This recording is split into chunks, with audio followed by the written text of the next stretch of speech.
মহারাজ, আমাদের এই দেশে আজকাল আজকাল বলবো না, অনেক মারা আছেন যারা বাড়ির এক কোণে পড়ে থাকেন, আসবাবপত্রের মতো, পুরনো আসবাবপত্রের মতো, যাদের কোনো গুরুত্ব দেওয়া হয় না ঠিক মতো, তারা ওষুধ পান না ঠিক মতো, তারা খাবার দাবার পান না, তাদের অনেক সমস্যা।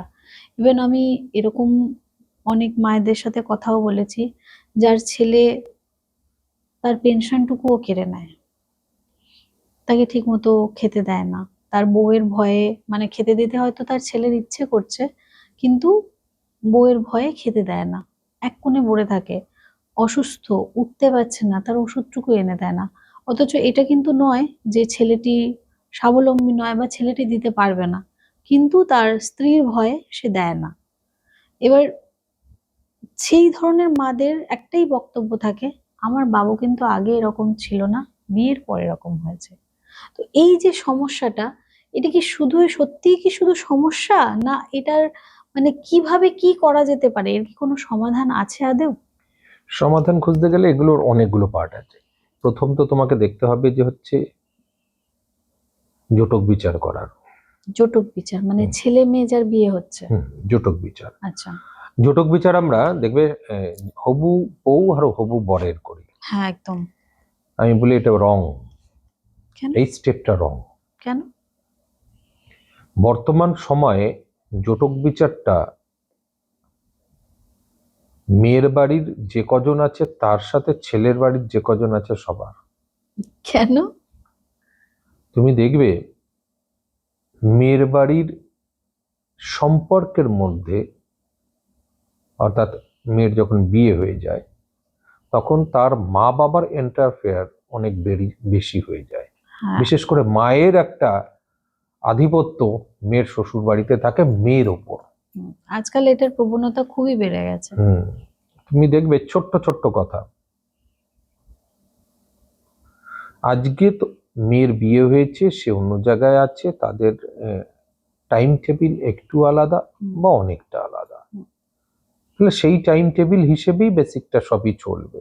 অবশ্যই। সকালবেলা ফোন করলো মা ঘুম থেকে উঠেই মেয়েকে, কি করছিস, ধরো ও বললো বাসন মাজছি বা কিছু, বাবা আমার এখানে তো জল গড়িয়ে খেতিস না, ওখানে বাসন মাজতে হচ্ছে। এই যে পিঞ্চিং কথা। খেয়েছিস না, এখনো সময় পাইনি। সময় পাসনি, আগে তো খেতে না পেলে চিৎকার করতিস রে, তুই এখনো খাসনি। এই যে তার মাইন্ডের ভিতরে এই ধরনের জিনিসগুলোকে ঢোকানো,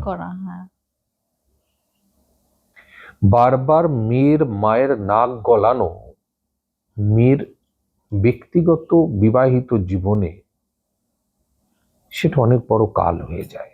তাহলে যদি তোমার জটকটা মেলে, তাহলে এই নাক গলানো ব্যক্তিগুলো নাক গলাবে না। এটা একদম পারফেক্ট কথা বলেছেন, কারণ প্রত্যেকটা বাড়ির নিয়ম শৃঙ্খলা একদম আলাদা থাকে, একদম আলাদা।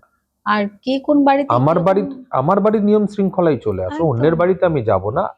আমার বাড়ির নিয়ম শৃঙ্খলা রাত 2:30টার সময় পডকাস্ট হয়। একদম রাত 3টের সময় পডকাস্ট করতে আমরা তৈরি হই। কিছু করার নেই। আমার বাড়ি, তার মানে আমার বাড়ি সারা রাত্রি জাগরণ, এটা হচ্ছে নিয়ম হয়ে গেছে। তাহলে এটাই তো নিয়ম। এবার অন্য কোনো, যদি আমার বৌমা আসে তাহলে কি দেখবে, আমার বাড়িতে রাতভর লোক জেগে আছে, লোকের বাড়িতে দেখে রাতভর লোক ঘুম হচ্ছে, আমার বাড়িতে রাতভর লোক জেগে আছে, সেখানে তাকে অ্যাডজাস্ট করতে প্রবলেম হবে। কিন্তু এখানে যদি আমার বৌমার মা বাবা তোদের এরকম জেগে থাকে, এরকম ঘুমাসনি, আমাদের তো এরকম না রে বাবা, এতে কি হবে, তার মানসিক ব্যালেন্সটাকে ডিসব্যালেন্স করে দেবে। বলবে আমি কেন, হঠাৎ করে তার মনে একটা প্রশ্ন জাগবে আমি কেন করব। এই প্রশ্নতেই ডিভোর্স গুলো আসে, এই প্রশ্নতেই অত্যাচার গুলো আসে। তখন সে ম্যানিপুলেট করার চেষ্টা করে শুধু তার বরকে।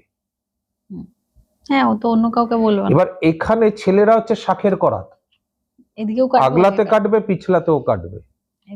যার জন্য কি হচ্ছে, সে বউকে সাপোর্ট করতে গিয়ে মাকে হারাচ্ছে, মাকে সাপোর্ট করতে গেলে বউকে। ঘরে ছেলে কাজ করে এসে যখন ঢুকছে তখন মা বলছে বাবু একটু কথা শুনে যাবে, দরকার আছে। বাবু জুতো খুলে মায়ের কাছে গেলে বউ দরজার সামনে দাঁড়িয়ে বলছে ঘরে এসো। তার মানে এই ছেলে বুঝলো ঘরে এসোতে গেলেও বিপদ, না গেলেও বিপদ, বাবু আয় কথা আছে গেলেও বিপদ, না গেলেও বিপদ। মানে কিছু তাহলে একটা এই ছেলে কি করবে? এই ছেলে রাত 8টায় ছুটি হওয়ার পর রাত 12টা অবধি রাস্তায় বন্ধুদের সঙ্গে আড্ডা মারবে। এটাই হয়, এটাই প্র্যাকটিক্যাল, এটাই হচ্ছে। আসবে না সে ঘরে, কি করবে? কারণ সে মানসিক অত্যাচারিত হচ্ছে, পালাচ্ছে। আজকে যারা কাজ করে বেসরকারিতে, কারণ বেসরকারি সংস্থায় সব থেকে বেশি, শুক্রবার দিন আমরা সবাই জানি গালাগালি খাওয়ার দিন। হ্যাঁ, স্যাটারডে সানডে ছুটি। শুক্রবার গালাগালি খাবার দিন, যে সারা সপ্তাহে কি করছো, গালাগালি, মা বোন তুলে গালাগালি দেবে। এবং এই গালাগালি কি সুন্দর হাসি মুখে মাথা নিচু করে চুপচাপ শুনে যেতে হবে, কারণ দুটো লাথিও মারতে পারবে না, চাকরি চলে যাবে। তাহলে যে ছেলেটা সারা সপ্তাহ খাটার পর গালাগালি শুনে বাড়ি ফিরছে, তারপরে তার উপরে মানসিক অত্যাচার এরা করছে। একদম একদম, আমি এটা এর জন্য জটক বিচারটা পুরোটা দরকার। যে শাশুড়ির সাথে বৌমার মিল হবে তো, বৌমার সাথে শাশুড়ির মিল হবে তো, বৌমার মায়ের সাথে ছেলের মায়ের মিল হবে তো, সেটা কি বিচার করা যায়? একদম, যা সবার ডেট অফ বার্থ লাগবে। আচ্ছা, বহু সংসার নষ্ট হয়েছে ছেলের মায়ের জন্য। দরজা বন্ধ করার পর কান পেতে শুনছে ছেলে কি কথা বলছে। হ্যাঁ, ছেলেকে বলছে দরজার ছিটকানিটা দিবি না বিয়ের পর। বিয়ের পর এটা সম্ভব? এটাই সম্ভব, এটা হয়। বৌমার জামা কাপড় শ্বশুর মশাই নাবাচ্ছেন, জামা কাপড়, দরজা বন্ধ করে ছেলে বৌমা শুয়ে আছে ছাওয়াতে, বুঝতে পারছে জানলার গোড়ায় দাঁড়িয়ে আছে কেউ। তুমি করছো, যখন বেরোয় রাত, ধরো ছেলে আর বউ ফুচকা খেতে বেরোলো, মাকে বললে যাবে না, তখন সবাই বেশ হাসছিল, বেরিয়ে খেয়ে দিয়ে যখন রিটার্ন করলো তখন দেখলো ওয়েদার খারাপ, মুখ ভার। এটা বাস্তব। 100%। যাদের জীবনে হয় তারা দেখবে মেলাবে, এবং সবার জীবনেই হয়, একাধটা ব্যতিক্রম, পেনিসিলিয়াম নোটেটাম। না, একটা জিনিস আমি লক্ষ্য করেছি মহারাজ, আপনি যে পয়েন্ট গুলো বলেন একদম মানে মনে লাগার পয়েন্ট। মানে আমার ক্ষেত্রে কতটা মিল আমি বলছি না, কিন্তু যারা দর্শক তাদের একটু হলেও মনে গিয়ে লাগে কথাগুলো। তো সেই ক্ষেত্রতে জটক বিচার দরকার। আর সেই ক্ষেত্রতে বাঁচবার জন্য শুধু মায়েদের নয়, বা এখানে যদি আমি মায়েদের হয়েও বলি, তাহলে ওতপ্রোত বশীকরণ বলে একটি ক্রিয়া হয়, সেই ক্রিয়া তন্ত্রের দ্বারা করিয়ে নেওয়া উচিত বিবাহের পূর্বেই। ওতপ্রোত বশীকরণ, একজন আরেকজনকে ভালোবাসবে, মানে এটা দেখবে একটা রিচুয়ালসের জন্য তৈরি হচ্ছে গাঁট ছড়া বাঁধা। এখানে একটা বিশেষ মন্ত্রের ব্যবহার হয় যাতে স্বামী স্ত্রী আর স্ত্রী স্বামী, স্বামী আর স্ত্রী, স্ত্রী আর স্বামী একে অপরের ভালোবাসায় বন্ধ হয়ে থাকে, আবদ্ধ।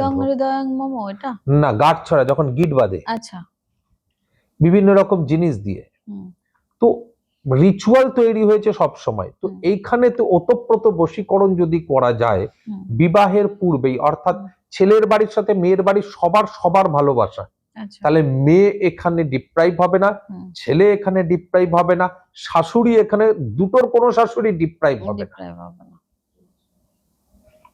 এটাই হচ্ছে ওতপ্রোত বশীকরণ দরকার। যেখানে এই ওতপ্রোত বশীকরণ করার আগে যাদের এই ধরনের সমস্যা হচ্ছে, তাদের ক্ষেত্রে শাশুড়ি মা হোক যেই হোক, সে একটু ইঁদুরের গর্তের মাটি, একটু হলুদ আর গোলমরিচ, 8টা গোলমরিচ, এগুলো সব নিয়ে প্রত্যেক দিন যে মানুষটা এই সমস্যা করছে তার নাম করে করে আগুনের মধ্যে দিক। ইঁদুরের গর্তের মাটি, ইঁদুরের গর্তের মাটি, হলুদ আর গোলমরিচ, গোটা গোলমরিচ 8টা করে, আচ্ছা, 8 বার করে আহুতি দিক, রেগুলার দিক। এতে ধীরে ধীরে বেশ কিছুটা সমস্যার থেমে আসবে। কিন্তু যার সমস্যা, যার পরিবারে এই সমস্যা হয়, মাথায় রাখবে বাস্তুতে কোথাও সমস্যা আছে, বাস্তুতে একটু দোষ আছে, বাস্তুটাও দেখতে হয়। একদম একদম, বাস্তুটা দেখে নিতে হবে। তবে এই রেমেডিটা ইউজ করতে পারে, এতে বেশ কিছুটা স্তম্ভন হবে। এর মধ্যে যদি একটু চিনি দিয়ে দেয় তাহলে একটু আকর্ষণ হবে। আচ্ছা, ওই আহুতির মধ্যে, হ্যাঁ, যদি একটু চিনি দিতে পারে তাহলে আকর্ষণ হবে। না হলে যদি খুব বাড়াবাড়ি করে, শান্ত করার জন্য এই পদ্ধতিটা অবলম্বন করতে পারে। আর এটা যদি ধরুন আপনার কাছে আসা হয়, মানে আমাদের তো যেরকম পুরো কাজ খণ্ডন ক্রিয়া, সংকল্প যজ্ঞ, চৌসার ক্রিয়া, মহাযজ্ঞ, ডামরিক যজ্ঞ, বিশেষ যজ্ঞ, অমাবস্যার যজ্ঞ, উত্তরা ক্রিয়া, দুর্ভাগ্যনা, সৌভাগ্য বৃদ্ধি, ব্রহ্মহার, বেতালহার, শমশানার, ষষ্ঠ পিশাচাহার, যক্ষিণী ক্রিয়ার সমেত এতগুলো কাজে আমার ক্লায়েন্টকে বসানোর পর তারপরে তাকে আমি কবচ দেবো, মন্ত্র দেবো, জপ দেবো। কবচ মন্ত্র জপের পর প্রত্যেক মাসে বিশেষ যজ্ঞ, অমাবস্যার যজ্ঞ, উত্তরা ক্রিয়া, দুর্ভাগ্যনাশ ক্রিয়া, সৌভাগ্যবর্ধক ক্রিয়া এবং শমশান আহার ক্রিয়া কন্টিনিউ চলবে যতক্ষণ না সে লিখিত জমা করবে আমি রেজাল্ট পেয়েছি। আপনার এই কথাগুলো শুনি মানে এত ভালো লাগে শুনতে। আচ্ছা, এটা যে হলো, প্রসিডিওরটা হলো, ধরুন সবার ক্ষেত্রে পসিবল হয় না যে সবার জটক মেলানো, ঠিক আছে? পসিবল না, এটা করতেই হবে।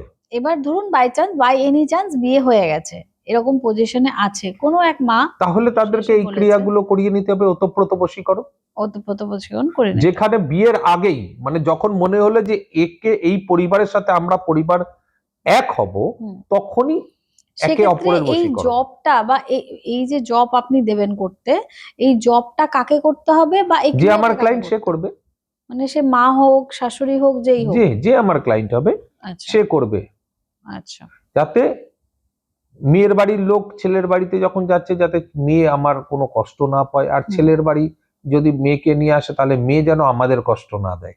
আচ্ছা, এটা কিন্তু অসাধারণ এক রেমেডি আপনি বললেন। সত্যি মানে আজকের ডেটে প্রত্যেকটা ঘরেই কিছু কম বেশি এই বিয়ের আগে ওতপ্রোত বশীকরণ আমি সবাইকে বলি, এটা করিয়ে নাও। বিয়ের আগে ওতপ্রোত, যদি বিয়ে হয়ে গেল নতুন বিয়ে, ওতপ্রোত বশীকরণ করে নাও। সমস্যা অন্য জায়গায় হচ্ছে তাহলে বশীকরণ করো, সেগুলো পার্ট বাই পার্ট যার যেরকম সমস্যা। কিন্তু বিবাহের আগে জটক বিচার করে ওতপ্রোত বশীকরণ করেই বিবাহে, যখন ওই আশীর্বাদ এইসব হচ্ছে ওই সময় ওতপ্রোত বশীকরণ, বহু মানে তোমার সম্পর্ক আশীর্বাদের পর ভেঙে যাচ্ছে। হ্যাঁ, রেজিস্ট্রি হয়ে গেছে তারপরে ব্রেকআপ, মানে অনেকে আজকাল রেজিস্ট্রি আগে করে নেয়, তার 1 বছর পর বিয়ে করে, রেজিস্ট্রি হওয়ার পর সব রেমেডি ওটাই, ওতপ্রোত বশীকরণ। জটক বিচার করে নাও, ওতপ্রোত বশীকরণ করো। শনির সাড়ে সাথী ঢাইয়াতে কখনোই কেউ বিবাহ করবে না। শনির সাড়ে সাথী ঢাইয়া এর মধ্যে যেন কেউ বিবাহ না করো। বিবাহ করলে বিবাহের জন্য দায়ী তুমি থাকবে, মানে ওটা মানবে। আচ্ছা, এটা গ্রহ দোষ থেকে, এটা গ্রহ দোষের মধ্যে মাঙ্গলিক আছে, গ্রহণ যোগ আছে, বীজ যোগ আছে, কালসর্প যোগ আছে, এগুলো দারিদ্র যোগ, ঋণ বৃদ্ধি যোগ, সম্পর্ক নাশ যোগ, একটা রবি শুক্রের যোগ আছে। এগুলোর মধ্যে থাকলে এগুলো তোমাকে সাবধান থাকতে হবে। শুক্র মঙ্গল থাকলে সব বিবাহ বিচ্ছেদ যোগ আছে। মাঙ্গলিক দোষ থাকলে কি সত্যি বিবাহ ভেঙে যায়? তোমাকে দেখতে হবে। মাঙ্গলিক মানে বিবাহ বিচ্ছেদ হওয়ার জায়গা তৈরি করে। আচ্ছা, সেটা বিচ্ছেদ হবে কি না সেটা নির্ভর করে অন্য গ্রহগুলোর উপরেও। আচ্ছা, তো সেগুলো নির্ভর করে কে কোনটা কি ধরনের গ্রহ করছে সেটার উপরে। মাঙ্গলিক গ্রহ যখন থাকছে, অর্থাৎ মঙ্গল খারাপ থাকছে, মঙ্গলি, আমরা মাঙ্গলিক বলি কিন্তু মঙ্গলি বা ভম দোষ, তো মঙ্গল খারাপ থাকে বলেই এই ধরনের সমস্যাগুলো তৈরি হয়। কিন্তু মাথায় রাখতে হবে মঙ্গল খারাপ কি, অর্থাৎ পাওনা ভাগ্যে বাধা। আচ্ছা, আমি স্ত্রীর কাছ থেকে সুখ পাবো সেটাতে বাধা, আমি সাংসারিক সুখ পাবো তাতে বাধা। এবার সেখানে যদি শুক্র কোনো কারণে খারাপ থাকে, শনি আইনি ঝামেলার জায়গায় বসে থাকে, তাহলে হয়ে গেল না, আমি পাবো না, আইনি ঝামেলা আসবে। ব্যাস, এটা 2 এ 2 এ 4 করতে হবে। 3টে 2টো 2 মিলিয়ে গিয়ে তবে গিয়ে বিবাহ বিচ্ছেদ হয়। একটা গ্রহতে গিয়ে বিবাহ বিচ্ছেদ হয় না, অ্যাঙ্গেল অনেকগুলো থাকবে। একদম একদম। ভীষ্মের ষড়সজ্জার মতনই থাকবে। ভীষ্ম যখন মারা গেছেন ষড়সজ্জাই হয়েছে, একটা ষড়ে কিন্তু সজ্জা হয়নি। একদম, কিছু ক্ষেত্রে বলে না মাঙ্গলিক হলে তার হাজবেন্ড বা বিবাহে বাধা, বৈবাহিক জীবনে অশান্তি, বিবাহ বিচ্ছেদ হওয়ার সম্ভাবনা পূর্ণ মাত্রায়, মারাও যায় অনেকে শুনেছি। মাঙ্গলিকে যদি রাক্ষসগণ আর নরগণের যোগ থাকে তাহলে মারা যাওয়ার সম্ভাবনা অনেক বেশি থাকে। মানে সেক্ষেত্রে মারা কে যাবে, রাক্ষসগণ না নরগণ? রাক্ষসগণের লোক বাঁচবে, নরগণের লোক মারা যাওয়ার সম্ভাবনা থাকে। আচ্ছা, এইবারই তখনই দেখবে, কেন ওই মাঙ্গলিক তো অ্যাক্সিডেন্ট যোগ নির্ভর করে না, সেখানেতে যদি ওখানে মার্কেশ মাঙ্গলিক সৃষ্টি হয়ে যায়, দেখবে কেন মেয়ের ভারী বা ছেলের ভারী হয়ে যায়, মঙ্গল ভারী বলে, ও ভারী অনেক বেশি হয়ে গেলে গন্ডগোল। দেবগণ হয় সেখানে দেখো, গণেতে একটা ছোট্ট বিচার করা, কিন্তু তোমাকে জটকটা পুরো বিচার করতে হবে। অকাল মৃত্যু যোগ আছে কিনা দেখবে। এখানে যদি এবারে দেখা গেল অকাল মৃত্যু যোগ নেই, হলোই না, এদের বিয়ে হলো, ভেঙে গেল, মৃত্যুর আগে জটক ভেঙেই চলে গেল। সেটাই, যদি বিচ্ছেদই হয়ে গেল তাহলে মৃত্যু কোথা থেকে? এক্স্যাক্টলি। তো সেটা নির্ভরই করে হচ্ছে কার কিরকম গ্রহ অবস্থান আছে সেগুলোর উপরে। তাহলে যে সমস্যাটা আমি তুলে ধরেছিলাম মহারাজের কাছে, আমাদের ছোট বড় যেরকমই পরিবার আছে, কিছু কিছু ক্ষেত্রে সেই মিল থাকবেই সেই সমস্যার। আর সেই জন্যই আমার সমস্যাগুলো তুলে ধরা, যেগুলো আপনাদের মনে লাগে। আর সমাধান আমাদের ভিডিওতেই লুকিয়ে থাকে, সেজন্য আমি প্রথমেই বলেছিলাম যে ভিডিওটা পুরো দেখবেন। আর ভালো লাগলে লাইক কমেন্ট তো করবেনই, আর যদি একটু বেশি ভালো লাগে তো আপনাদের পরিবার এবং বন্ধু বান্ধবদের মধ্যে ভিডিওটাকে নিশ্চয়ই শেয়ার করে দেবেন। আজকের মতো এখানেই, ধন্যবাদ।